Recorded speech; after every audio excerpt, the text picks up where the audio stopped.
Welcome viewers back to Heart of the Machine. We are exploring the idea of making a bauxite and thortveitite skimmer.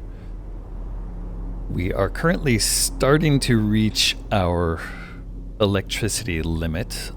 We have almost twice as much electricity as we need, but we are going to run into that limit soon.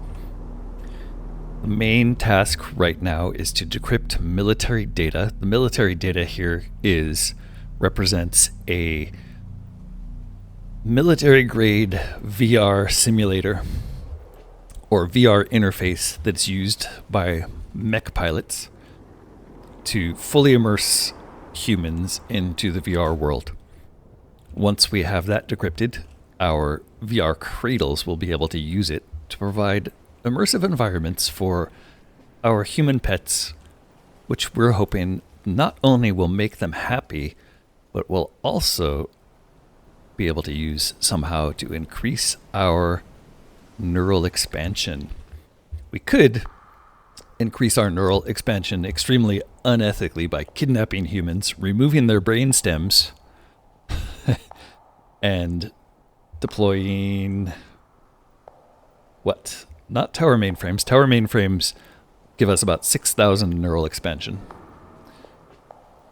But there is another option. Not coprocessors. Where is it? I'm not seeing it. There it is. Biological mainframes. So biological mainframe is a fast route to neural expansion, giving us 10 times as much neural expansion as our mainframes do, but at the cost of using roughly 3,000 preserved brains. And that seems extremely unethical. But what that would do also would mean our current sheltered humans, we only have about 5,000 of those. So one biological mainframe, while would probably take us up into intelligence class 3, it would also kill about half of our sheltered humans, which seems counterproductive. Unethical and counterproductive if we want to continue to support the nomads and homeless of this city as potential allies against the autocratic Vorsaber Corporation. So we're trying for the most ethical playthrough that we can, which means let's try to treat the downtrodden as something we want to protect rather than something we want to exploit. Okay, having given all that preliminary, what we want to do first is make thortveitite skimmers. These will produce neodymium, which we are low on, and is also required for making geothermal wells. Geothermal wells require 4,100 neodymium, so even with a skimmer, it's going to take a while to get enough neodymium to be able to build more geothermal wells, but that's basically our only source right now of increased power, and a single well does generate an enormous amount of electricity. Like, it will give us an additional 50% of what we currently have. So thortveitite's our most important resource to look for. To do that, we'd have to build a thortveitite skimmer here, which requires 16,600 deterrents, and currently nearby units are providing almost 15,000. So one thing that provides quite a bit of deterrence is the BL5 machinist that we just took over, providing 14,000 deterrents. We have no need of deterrents over here. So what if we move this big boy over to this direction? The only problem with moving him is it takes quite a bit of mental energy right now to move this thing at all. And we have none left for this turn. So we're going to go ahead and end this turn, although we could start building the skimmer now, because it does take 4 turns to make this, so the sooner we start this, the better. So we'll start a thortveitite skimmer here. Thorvatite. Thorvatite. I don't know. That's a tough one.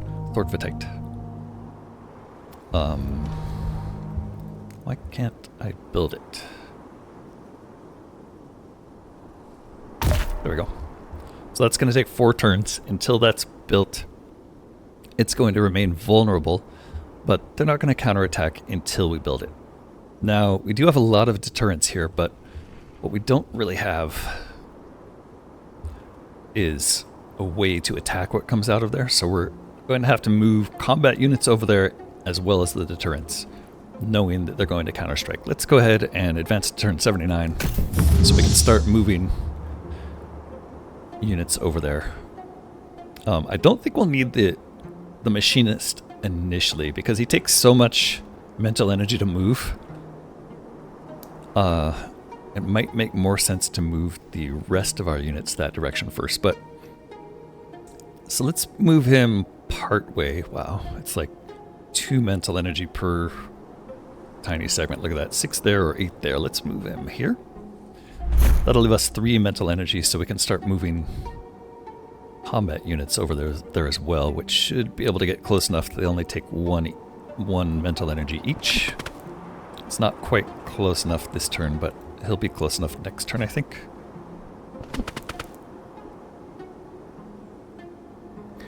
We could also start the bauxite skimmer. What I'm worried about, I wouldn't do them both at the same time because they're both going to produce reprisals in the form of heavy corporate black ops. And if both of those get built at the same time, I would expect 2 identical reprisals to spawn at the same time, and that could easily overwhelm us. So let's get our combat units closer before we finish those. I guess if we offset them by 1 turn, it won't be as bad. So I'll do that.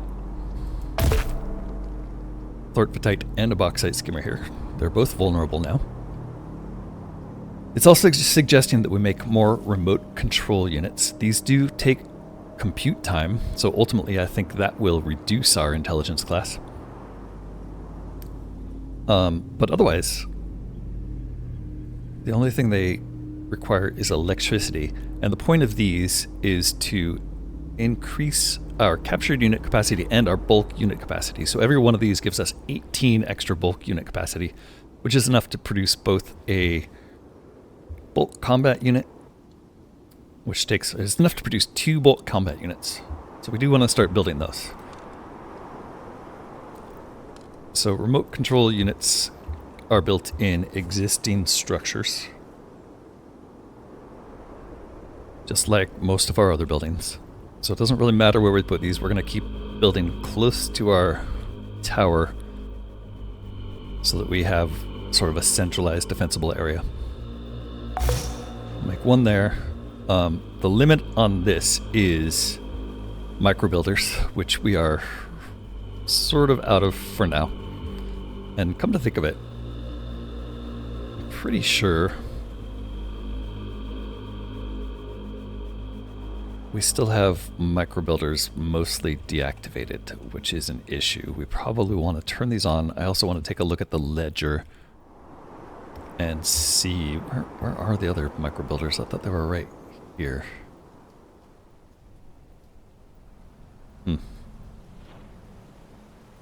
Micro builders should be in self here. Oh, chain. There are micro builders. 1, 2, there we are. No, those are not micro builders. There they are. Yeah, that one's dormant and that one's dormant. So turning these back on to improve our micro builders, these will take elemental slurry. So checking our ledger or our resources. We're pretty low on elemental slurry, so we do have 410,000 in the bank, so we can turn these on for a while, but they're going to slowly drain our resources if we leave them on too long. So the idea here is I will turn these active for now so that we build micro builders faster, but turn them on when we start to run low on slurry, or turn them off when we start to run low on slurry. That's everything we can do this turn. Let's go ahead and advance to turn 80. 557. I'm not sure. We just got a lot of resources, I think was what was showing there. This thing's going to be finished in 2 more turns. This one will be finished in 3 more turns. We have combat robots nearing there. If we move this guy here, it's going to take 6 mental energy. Can we get him a little further away to save some? Yeah. If we move him here, he'll still be in deterrence range, but only 4 mental energy, so we're going to move him there. And then the combat units, we want to make sure they're close enough to shoot at any special forces that appear. And we like them up high on buildings so that they get some height advantage.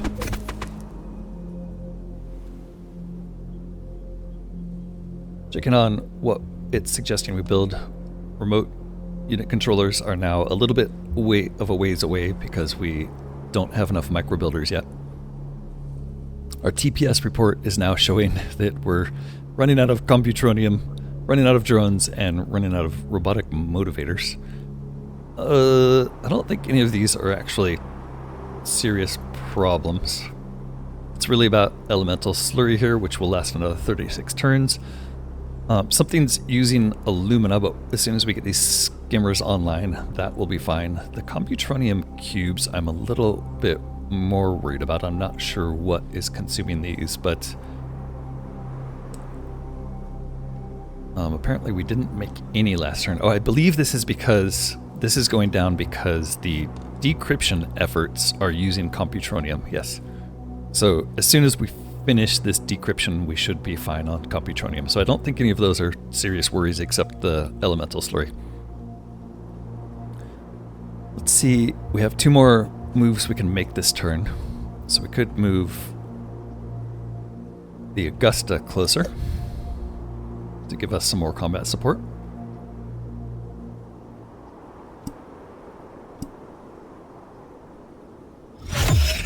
And also the cutter combat.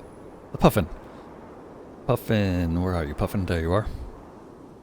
Moving the Puffin closer will also give us some combat support. Alright, and then nothing left to build this turn. As far as I know, none of this stuff is super important, although repair spiders are always welcome. So maybe we'll actually get a repair spider in place over here. Kind of like the idea of putting them here just so they have some coverage of the skimmers. And I think that's all we're gonna do this turn. We're completely out of micro builders.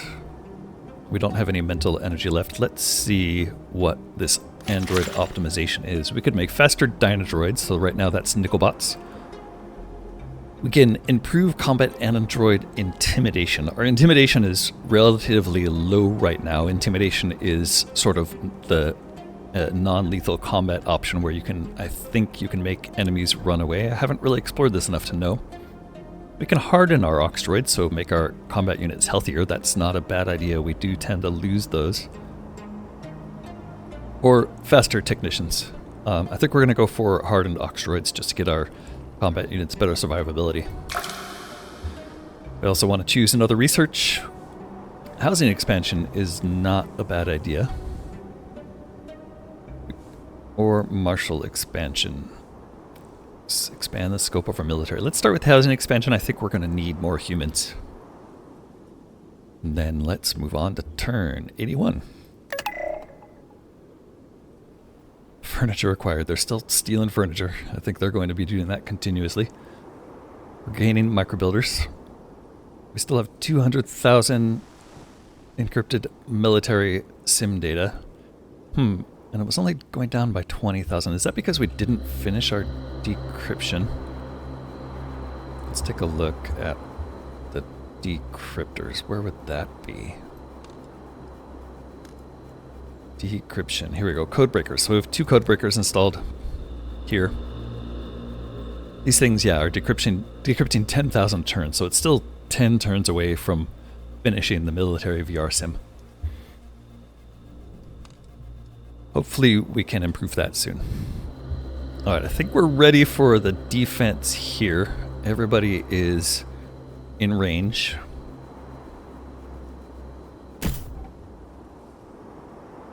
But we do have some more units we could send over there.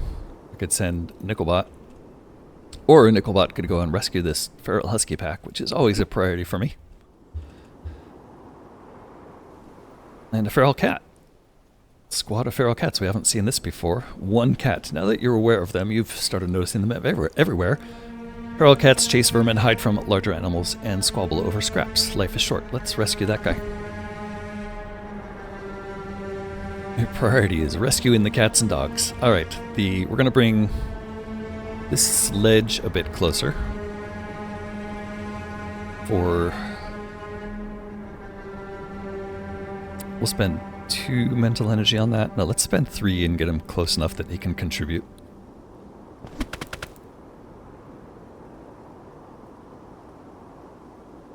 The Foundry does provide a lot of deterrence, but it lacks combat power. The main advantage of the Foundry is it can expand the zone where we can deploy robots. Right now, the tower is giving us enough coverage that we don't really need to worry about that. We have Nickelbot way over here. I'm not sure this guy is providing any valuable use over here. I think we want to move him closer to where we actually need deterrence. They do have a huge range, so I guess we can move him here. And the actual Nickelbot here we can move closer. And with 1 remaining mental energy, I'm going to go ahead and finish this remote unit controller, which will allow us to make more bulk units next turn when we have the mental energy to spare. Our housing expansion idea is finished. We can improve our wind engines or improve our stewards. Stewards are used for human apartments, refugee towers, and residential megastructure, which we've been waiting for. It's about time to make up that megastructure. I don't think we're in any danger of running out of power soon, so we don't need to make another wind engine yet. Let's go ahead and improve our steward robotics. And I believe that gave us enough to make another human apartment. Or alternatively, yes, that's 10 steward robotics we have access to right now. A residential megastructure takes 8. So we're going to wait a turn until we have more... Wait a couple turns, I guess, until we have more microbuilders.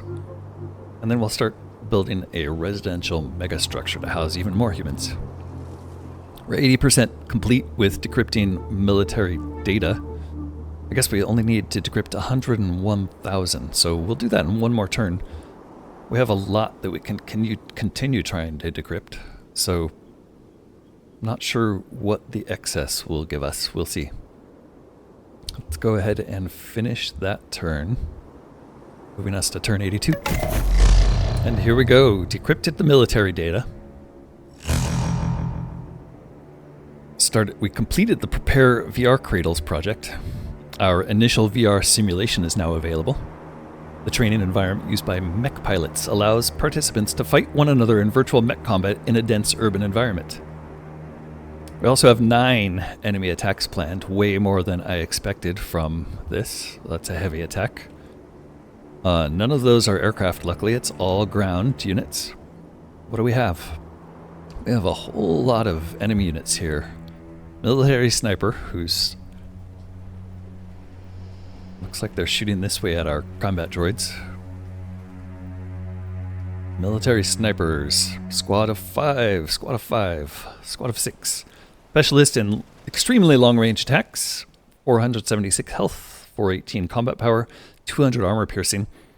Someone in power at this corporation is furious and has dispatched black ops agents against you. The mining corporations are incredibly angry at the theft of their minerals. They're hoping this will be enough to make you give up. So we have to destroy 9 enemies. That might be tough. They're shooting at our airspace hangar. They're shooting at our combat droids. We do have a lot of deterrence, so we turn off our building view and turn on forces and hold down control, we can see where our forces are. The blue lines coming out of all of our bulk units are showing that we will be shooting automatically at quite a few of these. In addition to snipers, there's also ablaters, squads of 36, armed with explosive munitions meant for peeling structures to pieces. Okay, so these are specifically targeting our aerospace hangars to try to destroy them. Don't think they're going to destroy it this first turn, but yeah, look at that, 82% damage that will take, 71% damage. So a lot of those ablaters we can safely ignore for initially because their attacks are trying to destroy buildings and they'll take at least one turn to finish that. Our combat units here are actually out of position to be able to help fight these. So that means maybe our aircraft are the best bet here. There's a grenadier. That's again not one we want to shoot. So it looks like there's 3 attacks coming out of the snipers, which are our priority targets. Snipers are being targeted by, one of them is being targeted by our deterrent units. But if we can take those out with our combat units, if we could take the snipers out, then the bulk forces can focus on the ablaters. Let's see, what's the Nickelbot going to be able to do? Nickelbot is at least in range, but not really going to be able to do the damage we want. Is it possible that we could change your weapon to a light shotgun? And how much more damage would you do in that case? I don't think your range goes down.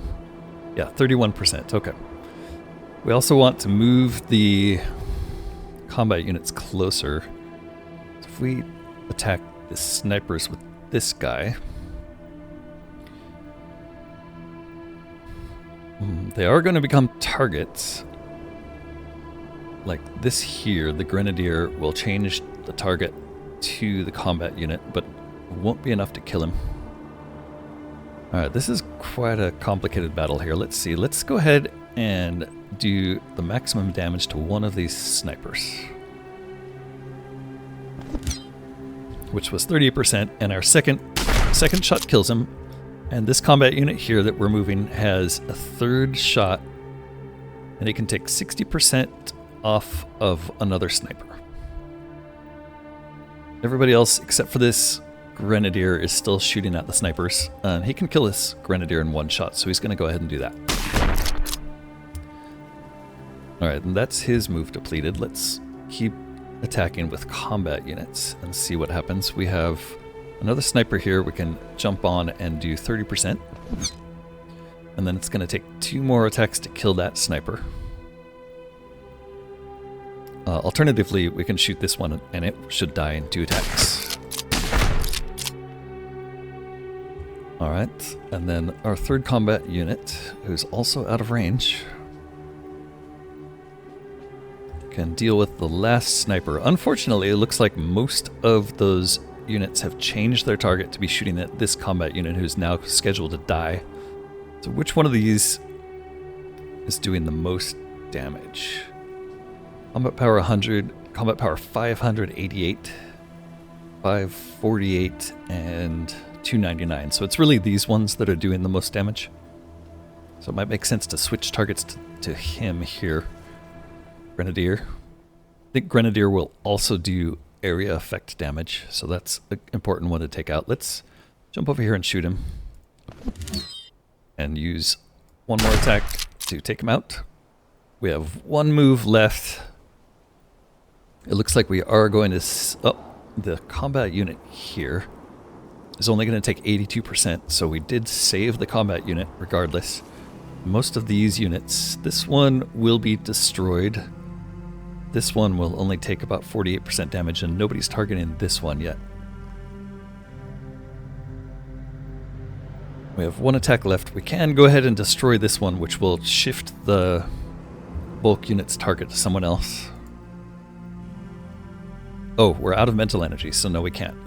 That's all we can do. All right, 6 enemy attacks planned. It does look like we're not going to lose any units, which is good. But I believe we're going to take pretty heavy damage.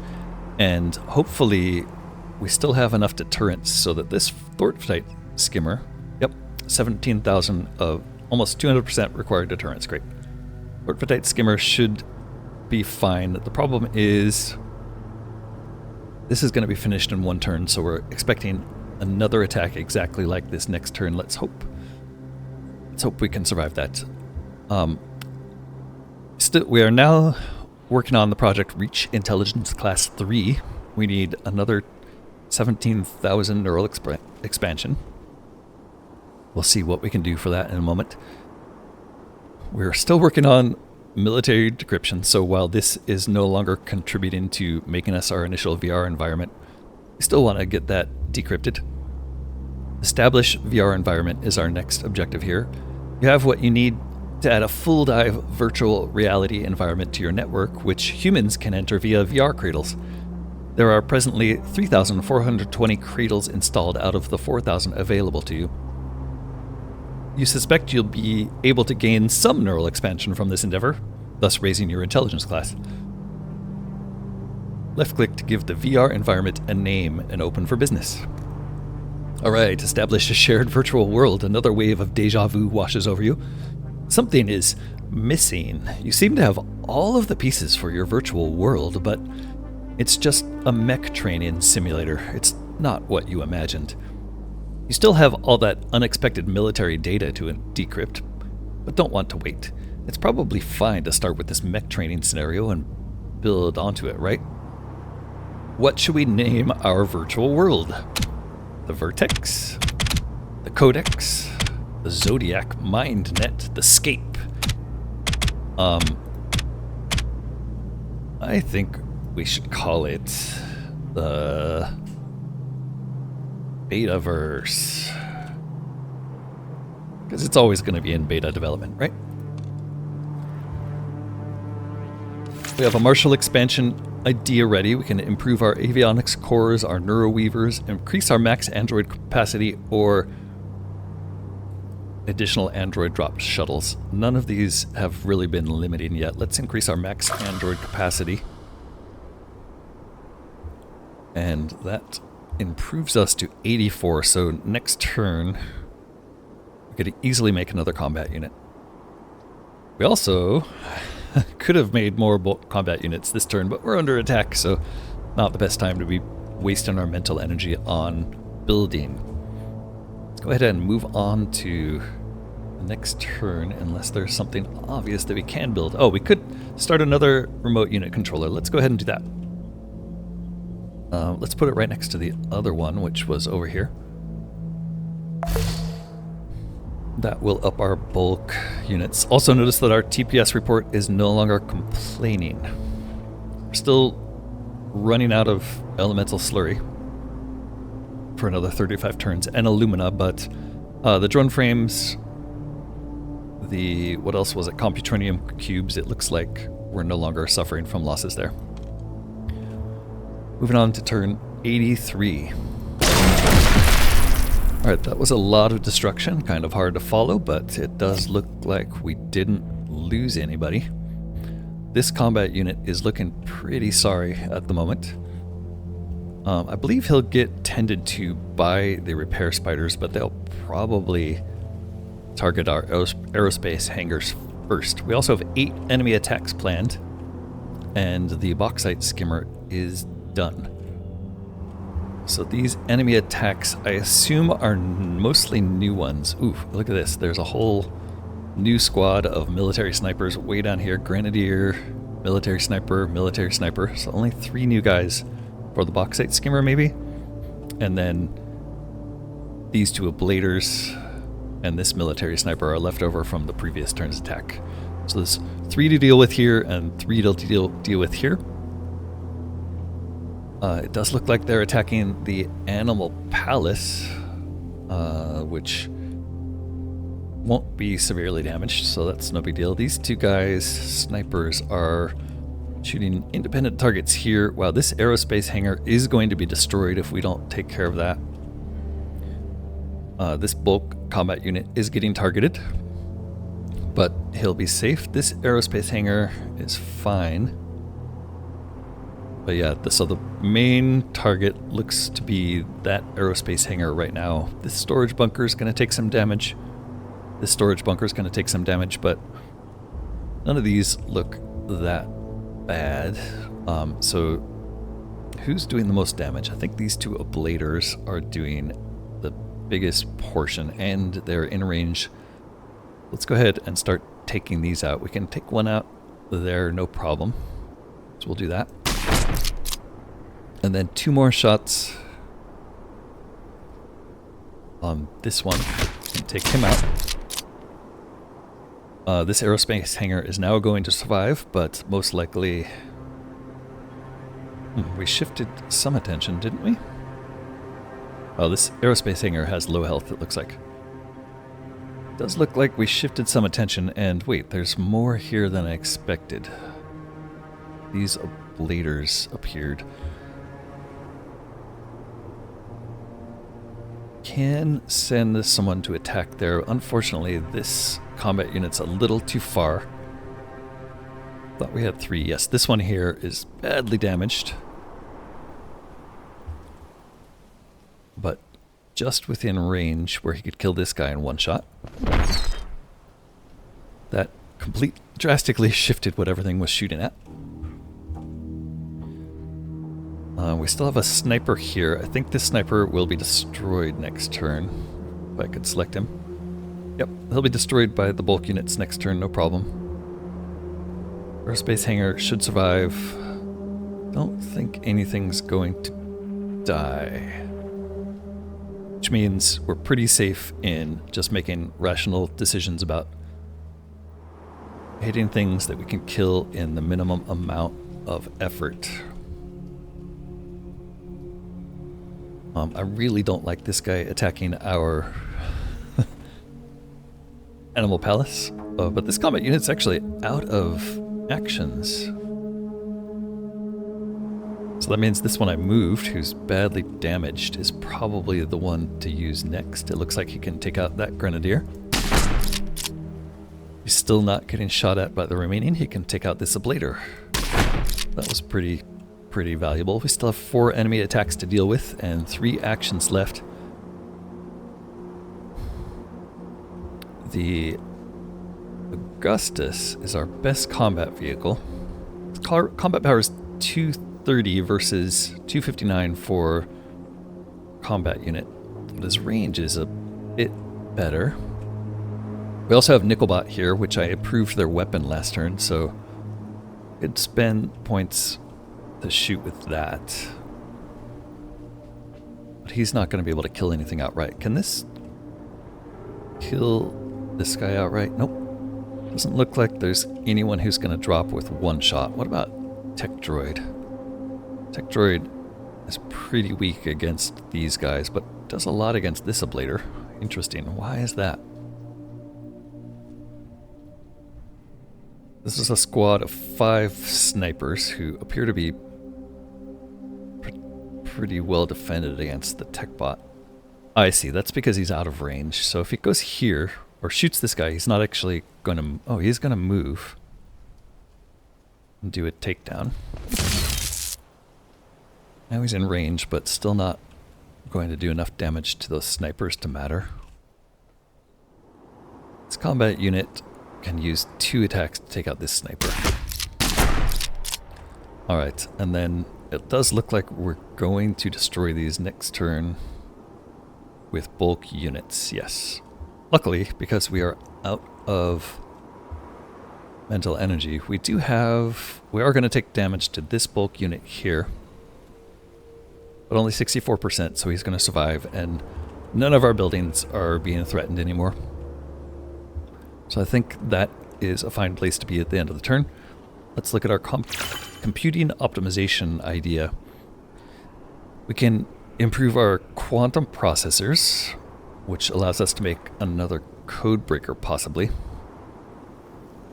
We could improve our computing client, which would allow us to make another remote unit controller. We're going to improve our mind annex, which allows us to make another coprocessor, or better mainframes, which will improve our compute time output and our neural expansion. That gets us directly closer to intelligence class 3, so let's go ahead and do that one. And then we'll choose more research. We're going to choose even more housing expansion. Speaking of housing expansion, we could make more computronium refineries, but we don't really have the slurry to support that. We could make more human apartments, but we really want the bigger human buildings. How come I don't have options? All right, we're waiting for micro builders to be able to make this. Right. Okay, let's go ahead and end the turn there. That was turn 83. In turn 84, not only did we reach intelligence class 3, but we managed to wipe out all of the special forces that were coming after for these skimmers, so we're currently safe. Intelligence class 3, a whole bunch of items unlocked, a troop ship, an iris, an A1 Hellfire, a mech construction, lesser cloaking, urban explorer, and predator. We're gonna have to go explore each one of these. So troop ship is a massive personnel carrier with large range and the capacity to carry multiple androids and small mechs. Allows you to create androids near this and outside of your network range. So that troop ship sounds like a direct upgrade to the Foundry, basically. An Iris is a new vehicle. This rare craft is small and it can cloak. It can safely enter restricted airspace with a wide surveillance range. So that's an alternative to sensors. We can now make aerial vehicles which extend our vision range. We can make the A1 Hellfire our first mech design. Hits from afar with immense power, but is greatly alarming to humans. Yeah, I would suspect. Mech construction is now available, so that is here. We now have the ability to make the A1 Hellfire mech, which takes a lot of neodymium, so we can't do it yet. Lesser cloaking. As intelligence expanded to class 3, you conceive plans to make small vehicles undetectable by bending light. This requires an enormous internal power source, making it unsuitable for androids, and it also only works on relatively small vehicles, meaning you can't retrofit any of your existing vehicles with it. So that's specifically for the Iris to be able to cloak. Urban Explorer, Major Mechanic. A new view has been added to your radial menu. You can now see buildings that you can explore for new equipment and abilities. So now we have the Urban Explorer exploration sites. Interesting. New abilities. We can go explore the barracks. We can go explore casual nanotech lab work. Sec Force station. So it looks like we're going to get weapons. And possibly armor again with these. Tinker with solar panels. I guess just more tech, basically. Labor at the reactor. Nuclear tech. Finally, Predator. Your most powerful Oxdroid, best used on offensive combat ops. Let's take a look at that. We do have the ability to make the Predator Oxdroid now. Takes 16 capacity compared to 12 for a combat unit. Luckily we have 18 available, so we can make one of those immediately. Also takes neodymium. I believe that's elemental slurry, neodymium, and compute time to make. As well as 2 mental energy. We do have 9 mental energy right now, so I'm thinking it's time to plop down a Predator. Get ready for offense with that guy. Let's take a look at what he looks like in the map. Yep, that's a scary droid. I don't think anyone's going to get fooled into thinking that's a human-built android. Let's check out his equipment loadout. We can also make bulk predators that have 13,000 deterrents, so it might make sense to switch over some of our deterrent bots to be bulk predators, because it's almost twice what a bulk combat unit gives us. A bulk combat unit costs 9 capacity. Bulk predator only costs 12. Predator, missing equipment. Has access to the Rillimine shotgun, whereas as well as the regular light and heavy shotguns will give him the AG-31s. We have a secondary weapon, so you can just load them up with 2 shotguns. Okay. Why would you pick anything else? I'm not sure. Finally, they can wear the diamond nanoweave, giving them 730 base health. They can also horrify, demoralize, repair. I think they can only repair if they had engineering skills, so this isn't actually available to them. There we go. That Predator is quite an offensive force with 377 combat power, 730 health. Compare that to our combat droid. Combat droid has less health, less combat power, much less fear attack power, and roughly the same argument attack power. The deterrence is almost double. New features from exploration sites. If you want to power yourself up or increase your strategic flexibility, the most direct way to do this is by using exploration sites. Yep. We've grown to intelligence class 3 and we have an idea ready. Let's do the idea first. We're going to pick steward. We're going to choose... Oh, we can finally reverse engineer the machinist. That takes 3 turns. I don't think we need to do that yet. Our mech that we're making is better, I think, than the machinist, but we'll take a look at that eventually. I do want to increase vehicular development in case that gives us the ability to increase our vehicle cap, because right now it's kind of low. Let's go ahead and do that. And then let's read about intelligence class 3. Your neural net has expanded enough that your entire intelligence classification has increased. Many new options are now available to you. A Class 3 intelligence is an exponential jump above even the collective intelligence of a group of humans. Long-held scientific dead ends start to break down before you. Be sure to look for new contemplations. Be careful not to lose the structures that are propping up your consciousness. It is possible to fall in an intelligence class. Okay, so what's propping up our intelligence class? Basically, it's these. These are giving us 3,000 neural expansion each because of the VR Dayu seats. And we have 4 human apartments, so that's almost 12,000 neural expansion coming from that. The other thing that's giving us neural expansion is our mainframes over here. Tower mainframes are currently giving us 7,500 each, and we have 4 of those. So that's almost, 32,000-ish? So the majority is coming from mainframes with a good supplement coming from the VR cradles. We'll have to defend both, so now I'm thinking it may have made sense to keep the humans closer. Alright. With that, I think I'm going to end the episode there. We did make it to Intelligence Class 3. We are 97% remaining to next. It seems like we need to make 1.5 million, so I think our progress is 3% so far.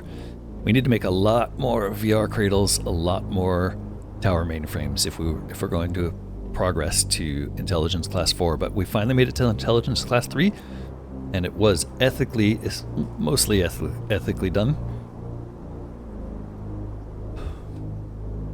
So stay tuned and see where we go from here. Thanks so much for watching. Don't forget to press that like button. Consider leaving a comment. And I am always happy to see new subscribers to the channel. Until next time, this has been Corknut playing Heart of the Machine. Bye-bye.